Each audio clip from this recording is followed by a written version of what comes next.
He likes my Spock! Oh my god, we got Billy Crystal on the podcast for the Howl's Moving Castle episode? That was Billy Crystal if Billy Crystal smoked 5 packs of cigarettes a day. If Billy Crystal was biologically female. Yeah. But this is our podcast. Welcome. It's called The Swamp. It's an acronym! Stands for some whack-ass movie podcasting. And today is, the second installment of movies that you guys suggested. Yeah, we were lazy this month, and we said, hey, make decisions for us.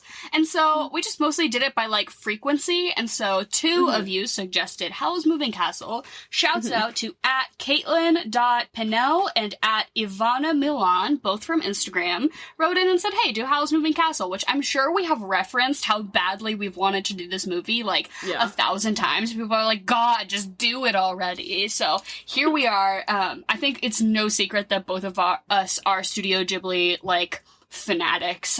Honestly, even the bad ones are still so good to me. I don't know. Have you ever seen Porco Rosso? No, I haven't seen. I knew you were gonna say that. I've never seen that one. I can't even say that movie. I don't even know if any of the ones I've seen are I would categorize as even being less than amazing. I feel like I've really only seen the hits, you know. But this being one of them, and I know this is one of your, faves of all time, right? Absolutely, yeah, I would say so. I think it loses me a little more each time I watch it, just because I think the story is a little bit messy for me. And maybe that's just because I'm always comparing it to Spirited Away, where the story is very, one through line, kind of. This bounces around a little bit. I do love this movie, and I have, a soft spot for, old people, so Grandma Sophie really just does something for me. See, I hate old people, but I also hate children, and I hate people my age, too, so I really can't say it's an age thing. I'm trying to get better, though, about liking kids, because I feel like that's a red flag a lot of times, is when people, don't fuck with kids. I'm, trying to be better about that. I don't think so. I think that's definitely something that's popping up more in our generation, so I wouldn't say it's a red flag, really. I think people are just being more realistic about how annoying kids are. Yeah, or just, I don't know how to talk to them. They're just telling me about some shit I don't care about, and I'm I cannot pretend. I can't, get on that level of, I also hate when people talk down to kids in the way that's oh, I'm doing a baby voice. I'm I'm not gonna do that. I'm just gonna talk to you like you're an adult, but also that makes me kind of unlikable to you, which is, super fair. No, I think treating them talking to them like an adult and, treating them like an adult is, a really good thing. But I also have no sense of, what's the difference between a 7-year-old, a 10-year-old, and a 14-year-old. They all look the same to me, which is really tough. So, would you have hated Markle, then, if you were in the Howl's Moving Castle universe? Would you have hated little baby Josh Hutcherson voicing this kid? I straight up, until fairly recently, did not fact-check myself on my wholehearted belief that that was the voice of Aang from The Last Airbender. It just sounds just like him. If you do not know that that's Josh Hutcherson, it sounds just like Aang. I swear. Especially the laugh. The boyish, childish laugh. It gave me that so much. And I really feel like it was until I saw a TikTok of, baby Josh Hutcherson, doing the voiceover. And they were look how little he was. He was so cute. I was oh my god. That's Josh Hutcherson? Yeah. Was he Aang? Crazy, right? But I knew that wasn't true. Yeah. He probably would have done a good job. I thought he did a fantastic job as a voice actor in this movie. All of the voice acting is really good, and especially, I feel as my through-line criticism, that they shouldn't get Hollywood people to be, get voice actors to do voice roles. Don't get big Hollywood people. But the interesting dichotomy between Studio Ghibli having Japanese voice actors to do the original, and then they hand it over to Disney, who is responsible for the dub, and Disney has all the money to get big name stars to be the dub actors, which is just what Disney does. So that's why in movies like Ponyo, you have, Noah Cyrus and Frankie Jonas, and, those, not that they were big stars, but they were, very much involved in Disney, but, knowing that Disney was responsible for the American distribution of these movies makes so much sense as to why they shelled out for, why the fuck does Christian Bale need to be in this movie? He doesn't, but he does. You said fantastic voice acting, and I disagree. I don't think Christian Bale was a good fit for this. I loved it. Hate it. I not hate it. I think the first half is pretty bad and pretty bland. And I get it. Everyone thirsts over the "that's my girl" and all that shit. I hate it. Oh my god. I think everyone runs circles around him in this movie, especially Grandma Sophie, especially Billy Crystal as Calcifer. Oh yeah. Anyone else? I'll give that to you. I think everyone else is doing the inflection of, well, like, Billy Crystal is also, I mean, does voice acting. He was Mike Wazowski. Yeah. He's kind of always animated in that way. Of course. I think they got a voice actor to be Sophie and Grandma Sophie. I didn't recognize. Grandma Sophie she was like an older Hollywood star kind of thing. That's why maybe I just assumed that she was like... I also, though, do feel like people who have stage acting experience are better with voice stuff because you kind of have to have that, like, animated big projection for, like... Or even in older movies, whereas, like, now it's not as much. I don't know. I just think of the way that, like, old movies, the cadence in which they talk is so unusual compared to, like, what is it called? The South Atlantic accent, or whatever. Mid-Atlantic? The Mid-Atlantic, yeah. Wild. But also, the thing that was a little confusing to me was that Grandma Sophie was British, or Grandma Sophie was American, but young Sophie was British, or something. Like, just the accent switch. I got the old young, which was, like, perfect, but there was, like, a slight accent switch between them, which really threw me off. A little bit. They were both British, I think. Well, then, if they were British, though, then why the fuck was Howl American? Why were they having Christian Bale doing an American accent? That made not a lick of sense to me. This time around, I was, like, trying to be super conscious of it, and I was like, why are they having... I like Christian Bale in this role. I do think he adds to, like, the moody intrigue, and I almost hear, like, his character from American Psycho, like, just a little bit because he's doing that American accent, which, like, makes it funny because it's just more in the, like, I'm a moody guy, like, I'm a drama queen kind of way, and I'm thirsty for Howl. I'm thirsty for Christian Bale as Howl. Consider my castle moved. Like, I'm sorry. I bought into it. Here's my thing, is when you meet Howl, he's in this beautiful jacket, long blonde hair, obviously supposed to be, like, this gorgeous man, and then you hear Christian Bale's, like, deep Batman-esque voice or whatever. That's a twink. That voice doesn't belong to him. Yeah, I guess I agree with you a little bit that there's kind of that disconnect there, but I always feel a little disconnect with the dub. You know, the dub versus the sub. I feel like when you're doing a dub, you're never gonna... It's always gonna feel a little off, you know, no matter how good the voice acting is, it just feels just a hair disconnected. So I chalked it up to that, but I guess, I guess I understand your criticism. I just was thirsty for it. Throw me a bone. Yeah, fair enough. I don't know. I also wasn't really impressed by Emily Mortimer, who plays young Sophie in the dub. Also, super bland. Didn't do anything for me there. Not a ton of lines, though, and I would way rather young Sophie kind of suck than old Sophie. The fact that she fucking killed it, I didn't even care. And I honestly really liked the audio mixing points where they kind of shifted in between her being old and young, especially visually, too, how she kind of morphs back and forth a little bit. I liked the switching of her voice as well, just because that kind of aided in all of that, and I didn't find it distracting, which I really think it could have been, like, clunky and awkward, but it ended up actually, like, flowing quite nicely, and I thought was a well-done job, which maybe having someone kind of boring makes that easier than, like, two really distinct characterized voices going back and forth might have been a bit more jarring, but yeah, I agree, she was not really that notable. Maybe it's just because I knew it was Christian Bale, and I was like, but...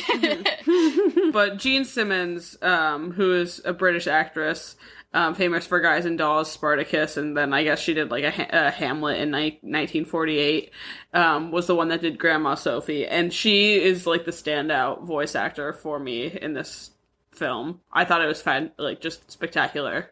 And Grandma Sophie as a protagonist, I think, we can get into a little recap in a second, but her as a protagonist, I think, is such a interesting choice for Hayao Miyazaki. He does a lot of, like, female-led films, like, a lot of his protagonists are women, but they're all, like young girls. But making her old, or at least a young girl who turns old and then, like, finds a certain confidence and, like, self-assuredness in being older is so interesting and so, like, goes against what a lot of movies do tell you, which is that, like, youth is prime and old, like, getting old is a burden.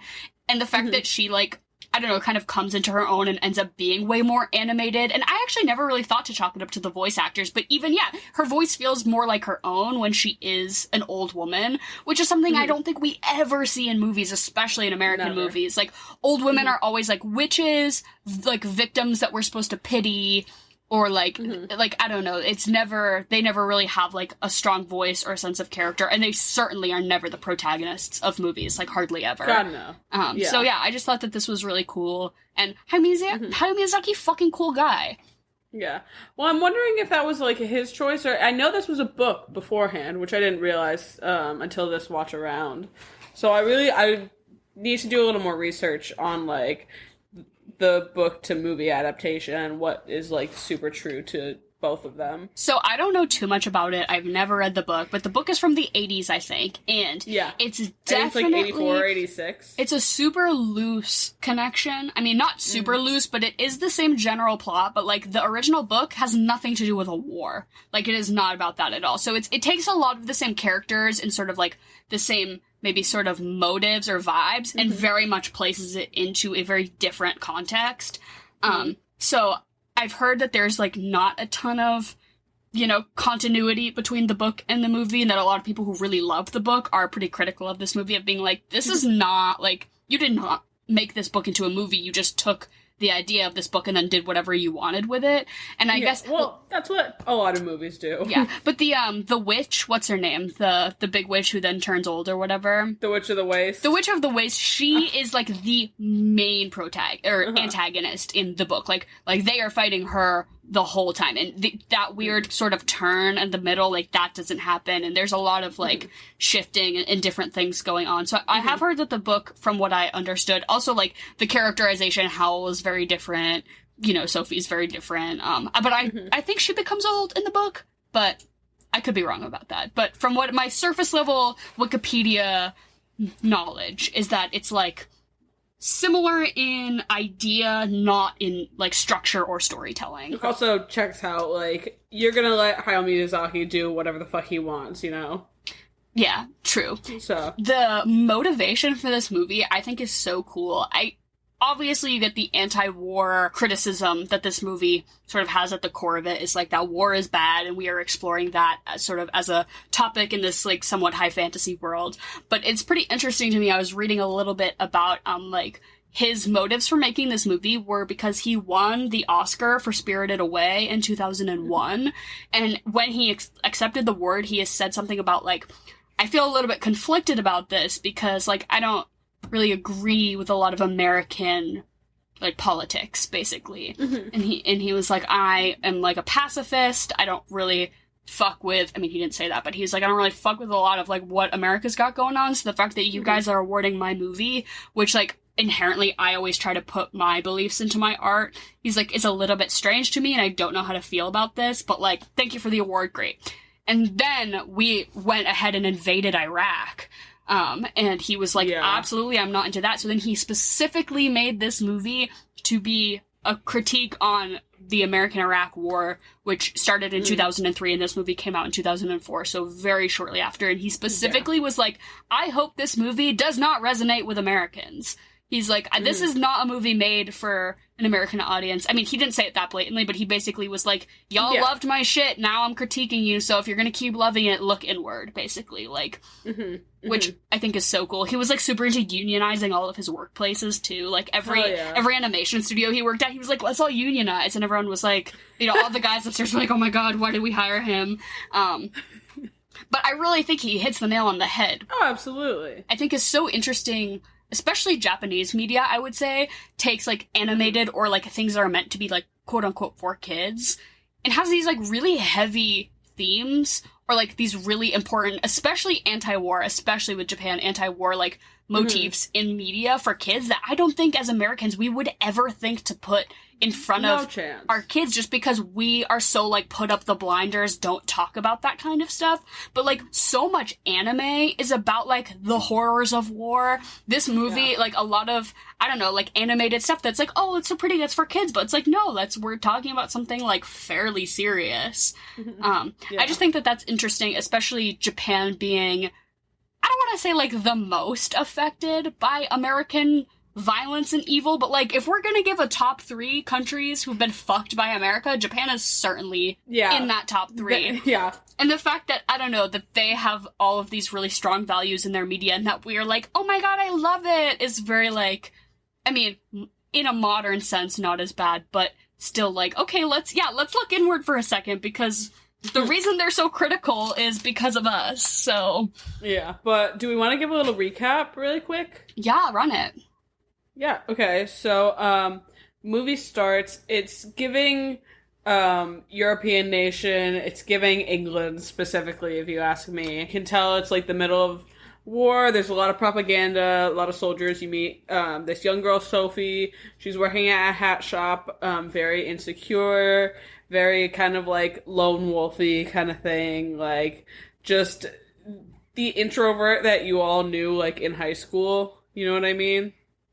Oh, yeah, like, I mean, she very much, like, says out loud, like, I'm not one of the pretty girls, like, multiple times. And she feels kind of homely and just, I don't know. Yeah. She doesn't relate to her peers as much, especially we see that she has this, like, really pretty outgoing sister, so there's, and her mom is just, like, the sister, so we very much see that she maybe grew up as sort of the, like, didn't fit in kind of one. Yeah, think Beth March from Little Women.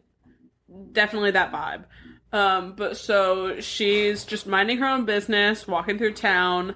She starts getting heckled by some soldiers. And then this beautiful man comes to her aid and says, hey, leave my girlfriend alone. And then he, like, sorcerers them out of there, basically. And then, I mean, they've kind of hinted at this wizard Howl, a few times throughout the movie at this point. But you kind of recognize that, oh, this must be Howl.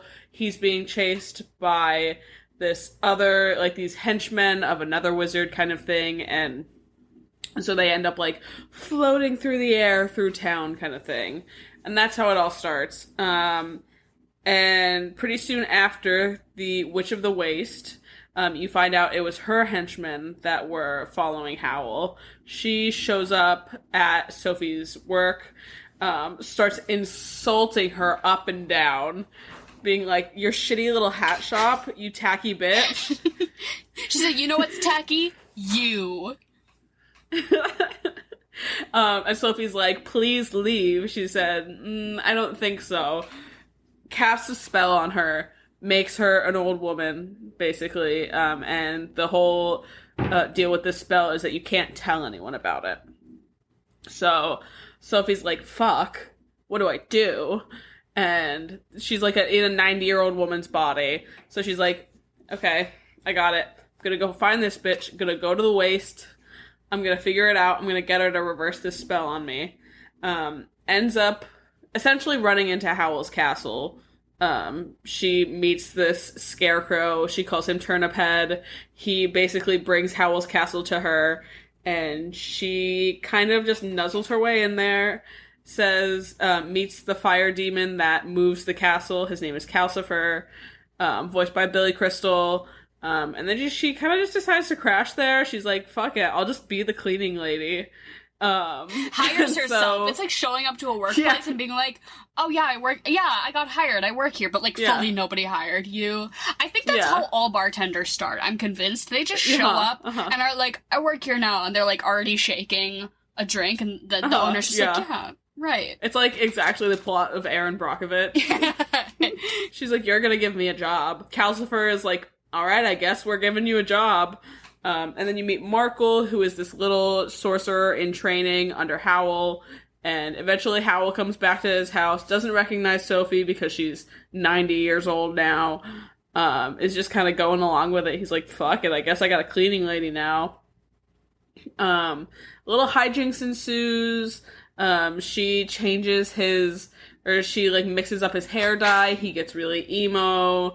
You get the impression that, like, Howl keeps changing into this, like, creepy bird thing, using his magic to fight the war and everything. But, like, not for either side. Like, he just goes out and fucks shit up, like, no matter what. And then he comes back, he's like, I hate the war. And you're like, buddy, you're going out there participating every day. What are you doing? He gets all these letters, like, from the kingdoms that he respectively lives in. He's under a bunch of pseudonyms, so he gets all these, basically, messages being like, hey, as a, magic-wielding individual, we need your help in the war. And he basically is like, nuh-uh, I'm not into that, which one of the... like, head people is, like, his former, like, trainer. Sorcerer master, yeah. Yeah, basically. They hatch this plan that Sophie is gonna go as, like, one of his, false identities, like, as his mother or whatever, and, like, be like, oh, sorry, my little bitch of a son didn't want to show up. You don't want him to fight your war. He's such a bitch. He couldn't even... He's such a pussy. He couldn't even show up for jury duty. You really think he's gonna volunteer for the military? Absolutely not. But again, more hijinks ensues. Their plan goes awry. Howl's left fighting. Sophie, like, goes back to the castle. Now they have the Witch of the Waste, who is, like... old and decrepit. And this dog that they picked up as well. Also old. Also a little decrepit. And Howl ends up coming back. He's like, here, let me pimp out the castle. Pimps out the castle. Like, makes it very homely for everyone. Or, like, just like a home for everyone so that they can all live together. Because they're a family now. Which, like, bitch, you were living in Squalor up until yesterday. And then you snap your little fingies and say, home improvement. Extreme Home Makeover. Right. I'm one of the... Where was this energy before? One of the Property Brothers, he just, like, Bobby from Queer Eye, he just decks that shit the fuck out. And then I'm like, if I were Sophie, I'd be like, I'm so fucking done. I've been out here dusting and sweeping and cleaning, and you could have just snapped your little thingies and been like, mansion. For real. He brings her to the Field of Flowers, and he basically gives her this gift where he's like, hey, we have this beautiful... door that can bring you to this field of flowers. I made it just for you. It's a place from my childhood that's really special to me. And she's like, I can tell that this means you're leaving. And he's like, maybe just for a little bit, but you're right, I am leaving. Basically because he's, like, slowly morphing. The more he turns into a bird human, the less human he becomes. And at one point, he's gonna turn into a bird and not be able to turn back, which is, like, a big thing. And it's almost like his, like, lust for violence to participate in this war, regardless of what side, is kind of consuming him as this, like, bird identity is consuming him. And she is, like, kind of falling in love with him, or at least, like, has this great affection for him, where she's like, I want him to, stay and take care of himself, but he's kind of like, I have this greater purpose, like, which is what? Like, let's break down that for a second, but, like... Toxic masculinity. Men will never go to therapy. No, exactly. Why would you ever make an appointment with BetterHelp when you could just join the army? This is not sponsored, but that is a good piece of advice. But basically, he keeps burning up, keeps burning up and going in, and she is kind of left to this house, and they're basically like, we're gonna go find him, but the house is also, like, kind of falling apart, right? Am I getting this right as far as the timeline goes? And basically, she's been taking care of this old Witch of the Waste and this dog and Markle, and they're kind of like, we're gonna figure out our shit with Howl. And then they basically find him, or, like, she finds him as, like, full-on bird. Like, he is birded the fuck out. And she's like, oh my god, maybe it's too late.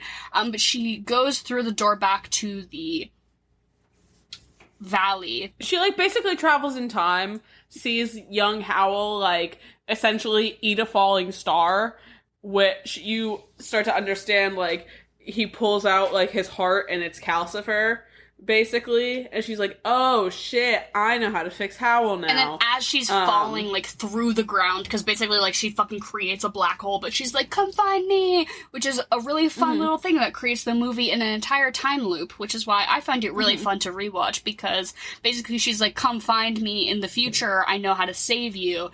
And then when, back to the very beginning, Howl finds her and he goes, oh, I've been looking for you. Because it's like, oh, I have been looking for you. Yeah. Which, but then the movie kind of ends with them kind of realizing their, bond and affection for each other. But then she kisses the turnip scarecrow and he turns into the prince. And True Love's kiss turns the scarecrow into the man who conveniently is the prince from the captured neighboring kingdom, which is what set the whole war off to begin with, is the fact that they thought he was kidnapped, but really he had just been, put under a spell and turned into a scarecrow. And he's like, oh my god, Sophie, you're my true love, even though you're an old woman. But they're like, she's like, yeah, like, that's great, we can end the war and all that bullshit, but like, I'm with my bird husband, and then they're like, oh, we love each other, and then she becomes young, and now she has, like, a really cute, like, sort of Daenerys Targaryen, sort of white hair, micro-bang, little bob moment. She's rocking it, and, yeah. But the whole point is kind of that they all fell in love with her when she was an old woman, and even though she's young again, it's sort of this, like, it's who you are on the inside, and the fact that they all felt such a desire and a connection to this really sweet old lady. It's like, that's who she was the whole time, which I think is really beautiful. Yeah, I think it's gorgeous. I love, at the end, though, how her and Howl have the exact same haircut. Oh my god, it's like lesbian couples who slowly start to look more and more literally like each other. Oh my god, I was literally about to say, I'm like, that is a lesbian couple. That is a lesbian couple. Which that is a gay. You know when, like, I always hate when people are like in a straight relationship and that they're like, but it's so gay. It feels so gay. Like, it's such gay vibes. I'm like, this is straight. This is. I mean, you can both be gay, but this is a heterosexual relationship. This I'll give a pass to. This is a gay relationship. Which, like, I feel like Howl is so transcoded. Like, we can get into that, but like, I feel like there's this really great point that I haven't made, but other people have made, that's like, movies can be what you bring to them, and then whatever the movie, like, reflects of that is your own interpretation. So it's like, if you want to bring your queerness to a cinema experience, and you find it reflected even a little bit in that movie, even if it's not super, like, canonical, if you feel that somewhere, that, like, that's valid, right? That's your interpretation and viewing of the movie. And that's how so much I feel about, like, the gender bendy androgyny of Howl as a character. Like, if you as like a trans or androgynous or like gender nonconforming person want to like project that onto Howl, oh my god, you're valid, because it is so there. Like, it is, the material is there. I have never seen a more non-binary coded, but they still, they're not going quite that far because it's 2003, but like, come on. Yeah. Look at this person. He shows up in like a clowny looking trench coat and then throws a mega diva meltdown when his hair is not the way he likes it. I'm like, baby boy. Me too. Drama queen. I love it. I want to ask who you feel most connected with as a character in this movie. Can I say, like, the old dog? No, yes, because I was actually also going to say Heen. I was watching this, and I was sitting there, I was like, the Witch of the Waste, when she's old and decrepit, and Heen is literally me and Dara. So true. Yeah, also, the Witch of the Waste for sure, which is in her, like, dementia-ridden state. Like, I would say... She's like, oh, I love the cute boys. Oh my god, while she's smoking a pipe. Like, I wish I was a Howl, or even, like, I cannot even begin to say I wish I was a Sophie, because I truly do not, like, I am not an empath. I do not have compassion in me. Like, I wish I did, but I simply do not. But, like, I do feel Calcifer in the way that it's like, I'm gonna complain about every task I have to do. Oh, yeah. But honestly, I think he was valid to complain, and I am not. Like, Calcifer is like, I'm running this entire, like, house on wheels by myself, and I'm a 3-inch tall flame. Like, get on my level. But he's like, I am gonna bitch and moan about it, which is relatable. But yeah, I think I'm Heen just in the way that I'm like an old dog with weird bird feet, and I'm just like, trying my best to hang out. Weird bird feet. He does. Yeah. He has like the same feet as the castle. The castle has weird bird feet, and Heen has weird bird feet. Yeah. What about you? You feel also like Heen? Heen. Yeah. 100%. I could see you as the old Witch of the Waste and me as Heen. if we ever need a costume for like maybe we'll do another like Halloween podcast again, where we live stream and we're just dressed up as them. That would be really fun. I think that would be a lot of effort though. Who's Henry then? I feel like Henry would be Calcifer because he's cooking. He's in the kitchen. Yeah, absolutely. He's cooking, you know. Henry does give Calcifer, actually. And I feel like Maya is Howl because Maya would rock a blonde Howl. or even a my brown hair Howl. God. But like if Maya went full, Yeah. I am desperate for Emily's partner Maya to go full on bleach blonde, because like they've done like some like highlights and some like, because they have pretty dark hair like me. They have gorgeous hair. But I want like a bleached outlook in the bleached brows. If Maya got bleached brows and bleach hair, oh my god, I can see it. I just can see it. Yeah, they're going lighter like every time. So hopefully by the time Halloween rolls around, we can we'll whittle them down a little bit. We're also Emily and I are going to New York City Comic Con in October. Yes. And I know you and Maya have a cosplay prepared, but Henry and I do not. So if anyone has any funny suggestions for like movie or just like what would be appropriate at Comic-Con type cosplays, I'm like ready to go balls to the wall with it, but I just like haven't landed on an idea. So if you have like a 2-person medium-sized adult man and woman who are married idea, please send it to me, because I'm still like really waffling about it. But anyways, and I'm... You should actually just be all of the trinkets in Howl's room. Oh my god, you know that TikTok sound that's like, a little space for my trinkets. My trinkets. Sophie showed up and she really said, bitch, you live like this? Damn. Have you ever like, I mean, I know you have 2 boy roommates right now, but they actually seem pretty like normal in the way that they like take care of themselves. Have you ever lived with people who live in squalor? Yes. Yeah. Presently. Because, I mean, not to say that I had it worse than you, because I was a squatter. I wasn't, like, an official roommate, but I was there, like, 90% of the time, even though I didn't pay rent. But I did clean, and I bought groceries, so I will say I contributed. But I lived with 4 boys. You were basically Grandma Sophie. I was Grandma Sophie. I lived with 4 boys, Henry being one of them, and then his 3 roommates. I just, like, I would be like, okay, I have to, like, prove my worth to these, like, college boys. So I'm like, I'm gonna, like, clean their kitchen, right? Which is, like, literally Grandma Sophie being like, okay, I guess I'll clean up. I was like, okay, I guess I'll pick up after all, like, this, like, bong dust and soot that's, like, traveling a snail trail through. Like, I cannot believe, I think I'm, like, fairly messy, and I've lived with other girls who are fairly messy. You do not understand the level of squalor and filth that early 20-something boys are willing to just lay in.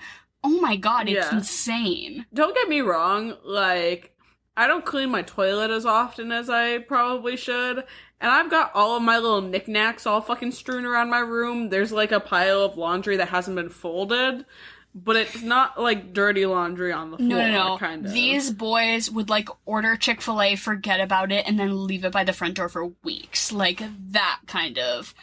Oh my god! Yeah, like that kind of energy. Yeah, like literal, like, ashing cigarettes on the coffee table. Like, energy. It's, like, so fucked up. I feel like that's, like, when I didn't have a very traditional, like, college experience, but I can only imagine, like, being invited to, like, a boy's place to, like, hook up and, like, looking around and being like, you live like this? I'm in danger. I'm gonna catch something just from being in this space. Like, oh my god. Yeah. Oh, horrific. No, I did like that depiction, though. But, like, something about the animation in that scene, too, in Howl's bedroom, just made my brain burn. Which, I don't want to say it's, like, his magnum opus, because he's done a lot of great work, but truly, the animation in that scene is giving me, like, you know, like, Yubaba's sort of space in...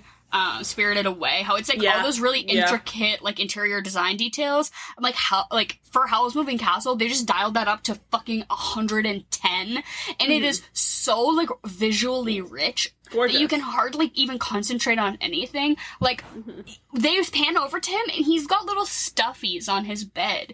Yeah, I was gonna say, like, that, every little detail. His little emo boy. I could literally pause it and look at it for, like, I don't want to say hours, but, like, just visually dissecting what, like, Howl's bedroom is. That's truly every teenage girl's dream, is to just cover the walls in, like, gemstones and bullshit and newspaper clippings and be, like, a little cave of, like, personalized sadness.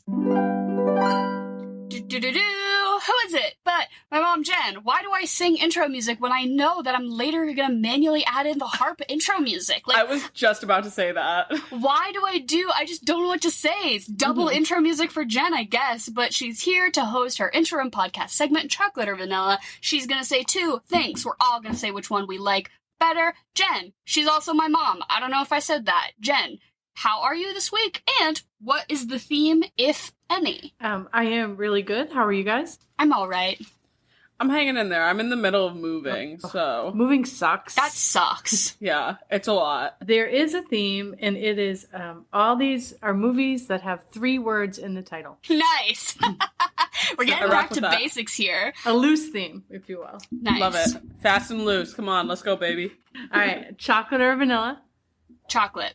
Vanilla. Chocolate. Chocolate, vanilla, or strawberry? Chocolate. Vanilla. I'm going to go strawberry today. I'm in that mood. First one. A Bug's Life or Muppet Treasure Island? Ooh, both are really good. I'm going to say Muppet Treasure Island. I feel like I just got to default to Muppets on Muppets. Yeah, I don't think Bug's Life left that much of an impression on me. I think the ride at Universal left more of an impression, or no, Disney left more of an impression on me. So I'll say Muppets Treasure Island. Have you been to any movie theaters that have done like the 4D thing, like where your seat shakes? No. I saw Spider-Verse in like a 4D whatever, and like it just kind of, your seat vibrated a little bit with the music, which wasn't as intense because I'm like 4D. I'm like, Avatar: The Way of Water in 4D, there better be a Stingray touch tank for me to get in there. You know, I feel like the Bug's Life thing at age 8 left such an impression on me of like 4D means that I'm gonna get lice after leaving this theater. Like that's what I'm expecting. So they've got a ways to catch up as far as like immersiveness. Like Dune, I want sand oh my God, in my butt crack when I leave. But I don't want that. Even the seat vibrating, I was like, I am overstimulated. That's just like they make vibrators that do that. Yeah. You sync it up with the movie. Yeah, why are you paying to go see this when you could just do this at home? I'm going to go Bug's Life because I really like that movie. Next one. The King's Speech or Friday the 13th? I feel like The King's Speech was one of those ones that I watched because it won an Oscar, and I was like kind of underwhelmed by it. I was like, this is really boring, and I like understand like the great performance, but I'm just like, but I feel like Friday the 13th is like culturally far more impactful, so I'll pick that one. Just, you know, long-lasting impression, I guess. Yeah, I guess I'll give it to Friday the 13th. All right, I'll go Friday the 13th for this week then. Next one. God, Jen, don't say it like we bully you. No, I was like... Because I have to. Gosh, I guess, you guys. Next one is The Little Mermaid, The Italian Job, or The Lion King. Okay, well, two Disney Renaissance classics and a Mark Wahlberg movie. I'll have to go with The Lion King. I feel like, even though I definitely watched The Little Mermaid a lot growing up, Mermaid 1 and 2 were definitely heavy on the VCR rotation. I feel like just as a plot-driven whatever, like, The Lion King is doing more for me as an adult, I feel, than The Little Mermaid would. And Elton John. You can't beat it. Yeah, I'm also gonna have to jump on the train with Dara here and say The Lion King. Yeah, I'm definitely gonna say Lion King. I listened to this podcast, not to plug other podcasts, but it's called Disorder, and it's all the Disney animated movies. Like, they analyze them, and like sometimes they take like 3 hours to analyze these movies. Which is crazy, because they're like 85-minute films. And you've told me about this before. They're all like former Disney employees, right? Yeah, so they've got like little ins and tidbits, which is pretty cool. Yeah, so I just listened to one on The Lion King, and it was really good. Next one, The Green Mile or The Shawshank Redemption? Ooh, Shawshank is an objectively better movie, but it's like a short story or something. It's not like a full-length book, but I definitely read The Green Mile like in 7th grade, which was like a little fucked. A little fucked. And like that book really left an impression on me. I was in like definitely a Stephen King phase where I read like Misery, Carrie, Green Mile, all like during SSR. I don't know. I really liked the book, I remember, and I honestly don't remember the movie having too big of an impact on me. I think I just watched it, like, right after I'd finished the book, which you always have that experience of, like, oh, the book was better. Like, duh. Of course it was. But I'll pick Shawshank, just because I feel like that's a better movie. I'm also gonna pick Shawshank here, because I remember seeing, like, the electrocution scene where, like, where the sponge isn't wet, like, at a too young of an age. And that shit freaked me the fuck out. So, like, Green Mile is not something I really ever want to watch. Yeah, so I'm gonna stick with Shawshank on this one. That was Sam Rockwell who didn't wet the sponge. Yes. Oh shit. Yeah. I think that's probably the first Sam Rockwell media I ever saw in my life. So that certainly, like, just got me off on kind of a weird foot with him. I would say Shawshank also. And I always thought it was just Shawshank Redemption, but it's the Shawshank Redemption. So, but definitely one of the best movies. Very, very good movie. Next one. Big Hero 6 or Elmo and Grouchland? Although I wasn't Elmo and Grouchland girly, I think, again, like, as an adult, which one would I rather watch right now? Definitely Big Hero 6. That's one of those, like, kids movies that, like, hits some really emotional themes. One of my really good friends just had a baby, and she said she's been watching through all the Disney movies just to, like, pick and choose which one she's gonna let her, like, very, very young kid watch, and she was like, dude, Big Hero 6 had me, like, depressed for days. And I was like, yeah, that movie is doing the most, like, emotional labor. Like, if you're 6 and you're watching that, that's devastating. But as an adult, I loved it. I've never seen it. I don't know. I feel like I haven't seen a lot of those sort of animated movies, like, that are, like, geared towards kids, but, like, also there for adults to watch. So I'm gonna go for Elmo and Grouchland on this one. I did love Elmo and Grouchland, I'm not going to lie. But I am also a huge Big Hero 6 fan, so I'm going to say that. Next one, The Dark Knight or The Matrix Reloaded? Oh my god, I just watched The Matrix Reloaded the other night because I had said on this podcast that I needed to reevaluate my opinions on the sequels. So I watched number 2 just to, like, see how I felt about it. And honestly, not good. The cultural criticisms are correct. The sequels do not hold up in the way that the first one does. But you know what does? The Dark Knight. Those movies are perfection. I'm kind of iffy on Christopher Nolan. Like, it's usually a little too war, it's a little too bro-y, it's a little too, like, male manipulator movies for my taste usually, but, like, the Christopher Nolan Batmans hit so fucking hard. Yeah. Yup. Mm-hmm. It's one of the only superhero movies that I like, so I'm also gonna go for what is it? The Dark Knight? Yeah, The Dark Knight. Yeah, me too. Next one is The Princess Bride or The Big Lebowski? Oh, I'm gonna say The Big Lebowski, although I feel like that will be kind of controversial. I know The Princess Bride is, like, revered as, like, a cult classic ultimate, but, like, just something about Steve Buscemi bowling. Like, come on, you know me. I love it. Yeah, true. I'm gonna go for The Princess Bride on this one, though. Yeah, same. I think you guys should totally do Princess Bride at some point. I'm shocked we haven't. I'm surprised you haven't, too. A lot of times I'll hear a movie and I'll think, I'm surprised that you didn't do it. Next one. Saving Private Ryan or Good Will Hunting? Oh my god, I hate both of these. I'm gonna say Saving Private Ryan because, you know, it's undeniable that that opening sequence is pretty iconic and, you know, worthy of all the praise it gets. Whereas Good Will Hunting, I just find so annoying. All parts of it. I keep getting on my TikTok that scene where they're at the bar and Ben Affleck. I just saw that. And it just keeps popping up on my TikTok and I'm like, oh my god, I don't want to see Ben Affleck, like, joshing it with some guy at the bar who's gonna be an asshole, and then Matt Damon steps in and he's like, well, actually, I know quantum physics. Like, oh my god. Shut the fuck up. Yeah, I just don't need to see Matt Damon being toxic. There's nothing about that appeals to me. I don't need to see Matt Damon ever. Yeah. I do like a good war movie, though, so I will go for Saving Private Ryan. Yeah, same. I'll go for Saving Private Ryan. He has such a small part in that, so he can't be toxic. Exactly. Yeah. So, next one, Silver Linings Playbook or Life of Pi? I haven't seen either of these movies, actually. Really? But I will say I believe in the power of a CGI tiger over the potential chemistry between Bradley Cooper and Jennifer Lawrence. So I will give it they do to Life have of Pi. really good chemistry, though. They became, like, you know how, like, Leo and Kate Winslet, like, did, like, a handful of movies, like, together after Titanic and everything like that? They sort of did that, where they became, like, movie partners for a while. Oh, was he in American Hustle, too? He was in American Hustle. Yeah. They did this one called, I think it's, like, Selena or something like that together. Oh. Sierra, I don't know. It's like, it's like the logging industry in, like, the 1890s or some shit. But I really like not American Hustle. What is it? Silver Linings Playbook. So I'll give it to that. Yeah, that's one that I read and watched. So. Oh, it's a book? Yeah, it was a pretty good book. Next one, Toy Story 2 or Stuart Little 2?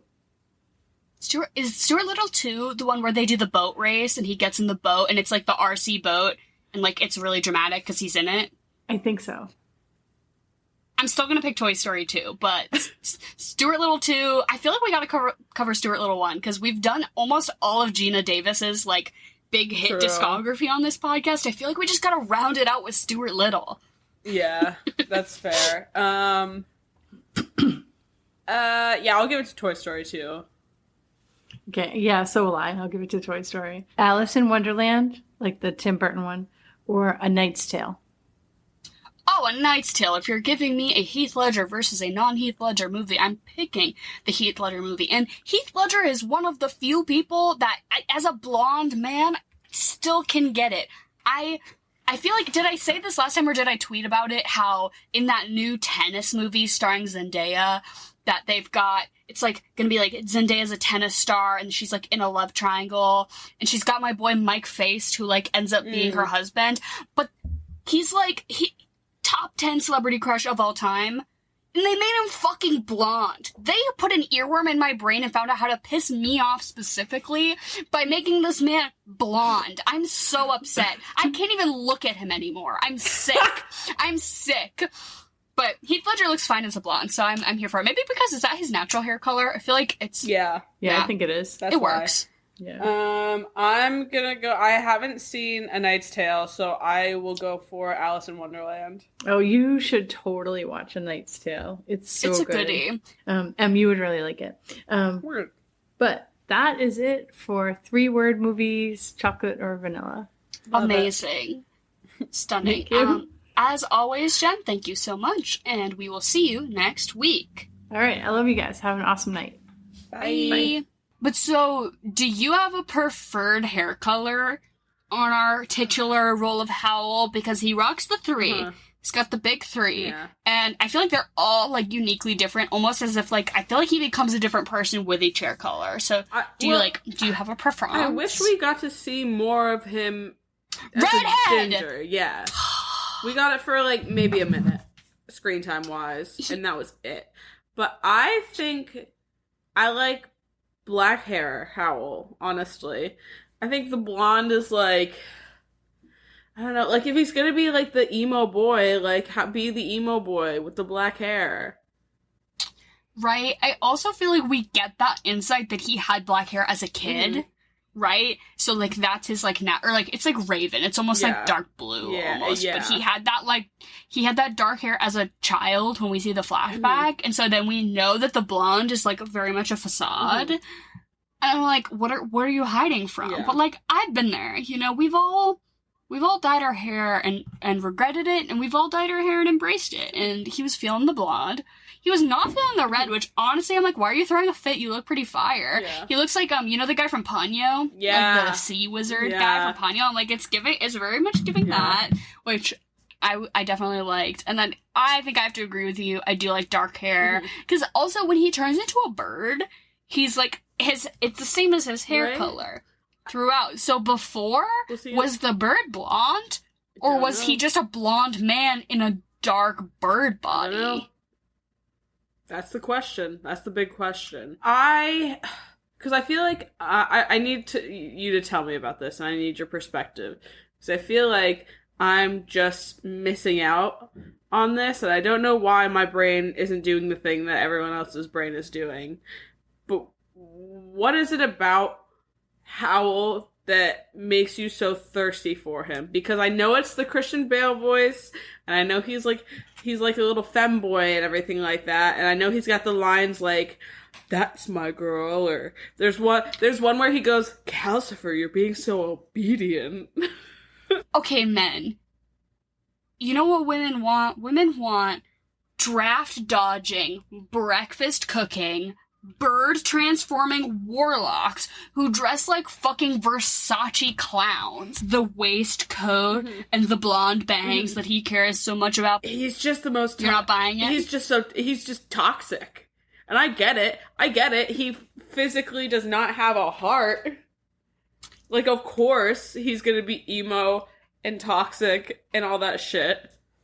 Well, this is literally the case of, like, you know when the best woman you know, the best person you know, starts dating the most awful man, and you're like, I cannot conceive how he possibly pulled you, because you are just, like, such a loving, giving, amazing human being, and he just is a piece of shit. And they, like, for some reason, like, they date for, like, 5 years, and you're like, oh my god, and he's nothing but awful, and she is nothing but just, like, a beam of light into the world. I feel like that is what this movie is representation for couples like that. Yeah. Where, like, the guy fucking sucks, but, like, is hot, and the girl is, like, a fucking amazing person and puts up with all his bullshit. Like Mother Teresa reincarnated. Do we want to get into our fucking marrying and killing discussion? Yeah, so who do we think are our big three? Do we think it's, like, Sophie just as an entity, Howl, and then do we want to say, like, can Calcifer? Yeah. Can we put Calcifer in there? I want Calcifer in there. Because I feel like these are, like, the 4 core family members minus Markle because he's 7. Yeah. Although I would adopt. I would let Markle be my apprentice, even though I don't have anything to teach him. But he's so silly, goofy. He's a precocious child that I admit. Because I think if you're a precocious child that can do magic, I let it go, because at least it's, like, fun and silly. It's not just, like... I'm going to marry Calcifer. Yep. I can't even say for obvious reasons, because I don't know that everyone will understand that. But I feel like you should. I do. Yeah, you get it, right? I think we'd be extremely happy together. I'm gonna fuck Sophie. Like, at the end when she has that, like, silver hair and everything like that. Even as an old woman, I still think she could hit. Yeah, you know? Of course. Yeah, absolutely. I mean, I would anytime, but when she has that old woman confidence, like, pre old lady Sophie, no, absolutely not. Can't do it. Post, yes. Because, and I'm gonna kill Howl, because I wouldn't want to fuck him. I feel like it would be the worst dick I'd ever get in my life. Okay, well, I disagree. I'm gonna fuck Howl. But I'm here for Howl. I'm gonna marry Sophie, and unfortunately I'm gonna have to kill Calcifer. Who's a better person, Sophie or Calcifer? Sophie's gonna take care of me. Calcifer, I want to let him be free. I want to let him be a stardust in the wind. See, I want to be stardust with him. I mean, out of the whole movie, I'm gonna kill the guys who tried to pester her in the alleyway. Yeah. Fuck them. I'm gonna kill Sophie's mom. I already said I was gonna kill. I'm gonna kill 3 people. I'm gonna kill the guys in the alleyway. I'm gonna kill Sophie's mom. And then I'm also gonna kill Howl's teacher. Yeah. That bitch lady. Oh, and I'm gonna kill the ginger guy who started the war. The king. Yeah. I'll kill him too. Yeah. Fuck the king. I'm gonna kill the goop monsters. Oh. Because they definitely, specifically the ones when they were flying and they were being, like, pooped out by the ship. You know what I mean? The way that they got unloaded, it was literally like they were getting shat out of the ship. I was like, I don't like that at all. Can I fuck the castle?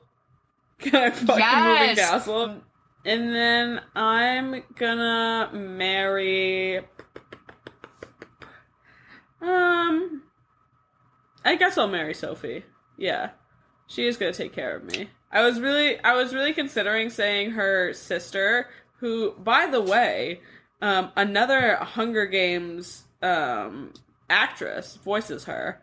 Miss Jenna Malone, who plays why can't I think of her name? Joanna Mason, thank you, yes. What are you gonna eat and drink with this? I'll go first, because mine's like a super softball. Mm-hmm. There's the amazing scene where they eat the breakfast, and they cook the breakfast on Calcifer, and it's just so fucking gratifying in the way that all Miyazaki films are so gratifying with the food scenes. But so they do the eggs and the bacon, but I'm gonna say, like, you don't need just they do eggs, bacon, bread, and I'm like, let's take it to, like, a 21st century sort of, I need a very homey breakfast situation, and I think you do a tater tot breakfast bowl. Oh.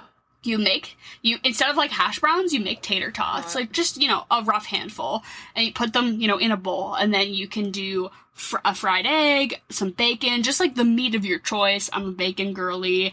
If you can make hollandaise to put on the tater tots, like, that's fire, but I'm not gonna blame you if you can't, because that's a lot of effort, but just, like, maybe some melted cheese, but you just put all the good breakfast shit in with tater tots, and you just, like, jab that shit up with 2 forks, and then you just have this, like, beautiful homogenized bowl of, like, maybe saute some onions in there, some cheese, some bacon, some egg, just whatever with tater tots, and super crispy, like, make sure they're super crispy. And that's breakfast. That's breakfast, baby. Because you can make a little breakfast skillet, but I'm not a fan of cooking, like, my eggs and my bacon and everything together. Because I just feel like you gotta time it differently. Yeah. I don't know, like, I don't really... You can't do it, like, put everything cooking the eggs in the bacon grease, though, is fire. It's fire, but you just gotta time it right, and I'm always more like, I use the little egg pan. I don't know, it's just, baby like... pan. It's too stressful for me to try to time it all together. So I'm like, I'd rather make everything separately and then just, like, mash it all into a bowl together. So you do a little tater tot breakfast bowl, and I don't even really know if this goes, but, so I looked up, like, Howl's Moving Castle cocktail, but then I found somebody, like, or a restaurant that had made an entire cocktail menu, and they called it a Studio Gimlet. Okay. Like, Studio Ghibli, like, Studio Gimlet, which I liked, but Gimlet is lame, but I feel like Sophie, Old Lady, Tea, Howl, Twink, fizzy fancy drink. So you do a little gin fizz and a little gimlet glass, but you do a chamomile infused gin. So you just put a few chamomile tea bags in your gin for, like, however long before you do it. So you do chamomile gin, and then some Prosecco and some lemon juice, and you drink it in a little...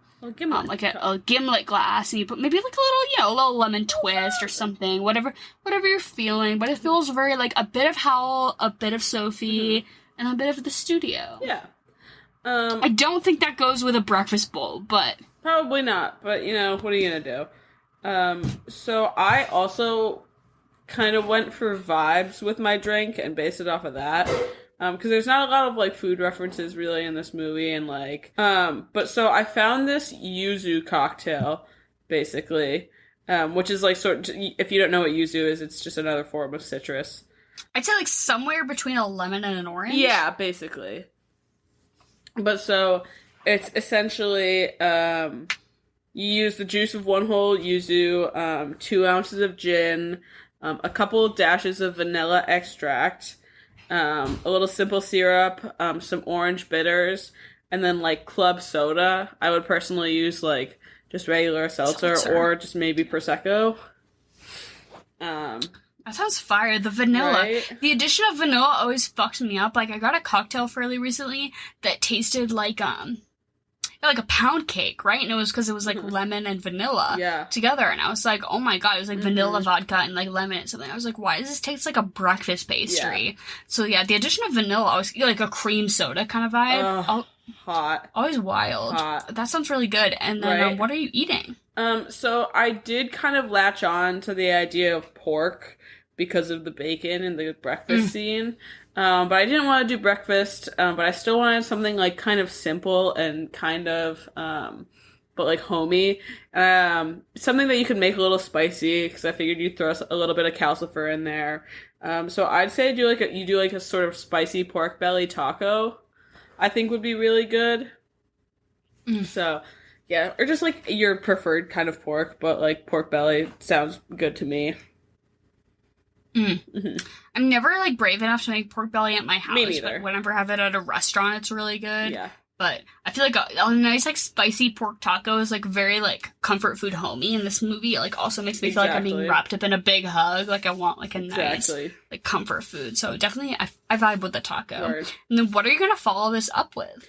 I recently decided to put my Mubi subscription to use. And I watched Tilda Swinton in Orlando very recently. And it was really giving the same gender bendy vibes as Howl. So I think you keep the ball rolling and you watch that. And it's also, like, leaps and bounds through time and space, not space, but like, you know what I mean? Same idea. So I think that'd be an excellent follow-up. Interesting. I've never heard of that movie in my life. I'll have to peep into it. I mean, you know what Orlando, like, you know Orlando, though. Bloom?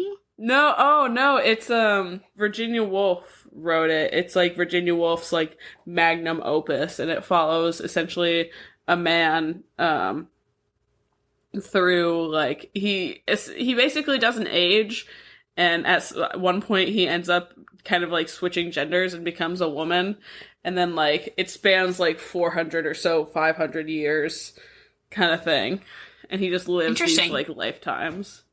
Yeah. I've literally never heard of this. Yeah. It sounds really cool, though. It's I'll have to dope. check it out. But I said, so my first thought was like, Sophie, old. The beach, that makes you old. But then I'm like, that movie fucking movie. sucks. So I'm like, no. But then I was like, okay, what's another, like, similarly concepted film? And it's like, okay, The Curious Case of Benjamin Button. So I'm like, you could go that route, but ultimately I'm gonna pivot in my final suggestion. At the beginning of this film, Sophie just starts fucking trekking up a mountain for no reason other than that she has a fucking premonition that it will get her what she wants. And you know who else does that? Stanley Yelnats in the movie Holes. Hell yeah. So, she starts Stanley Yelnatsing the fuck up that mountain, and I'm like, I could give me some holes right now. Like, I could do with a little holes. So, I just think after another, like, very comfort movie that I love, it's not too long, it makes me feel all the good warm feels, it's just fantastic. You don't want to follow up with a movie that's worse, you know? And I would say that this is on par. I would say they're about the same to me. So, you do Howl's Moving Castle, and then you fucking watch Holes, man. I love the movie Holes. And then you go listen to, I think it's like the third episode we ever did on this podcast. Yeah. We covered the movie Holes, which honestly, I don't go back and I don't listen to them because I'm too embarrassed. But like, if you ever go listen to our old shit and you like, think it's cringe, I don't blame you. Like, I probably think it's cringe too. Or if you're like, these opinions are outdated. Like, yeah, it was 2 years ago, man. I'm a different person now. But anyways, Emily, what would you give this movie out of 10? I'm gonna give it a 9. This movie's so good. It is really good. I think I'm gonna give it an 8.5, probably. Just because like I said, when we started the episode, I think that the storylines continues to lose me a little bit every time I rewatch it. And I've just watched it, like, a lot. In the last year, this is probably the third time I've watched it in, like, oh my god, a year. Well, I like to watch it with people. You know what I mean? That's true. I'll never say no to putting it on. And thank you all so much for listening. Goodbye, good night,